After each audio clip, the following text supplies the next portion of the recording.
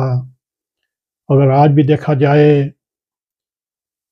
خیبر پختونخوا میں پارا چناب کرم ایجنسی کی طرف 38 لوگ شہید ہوئے اور بنو اور مردان کی طرف سیکورٹی فورسز کی لاشیں گر رہی ہیں، یہ بھی سوچنے والی بات ہے۔ اور یہ تحریک انصاف اور عمران خان کے عدلیہ 804 ملک میں خانہ جنگی انارکی پھیلانے کی کوشش کر رہا ہے۔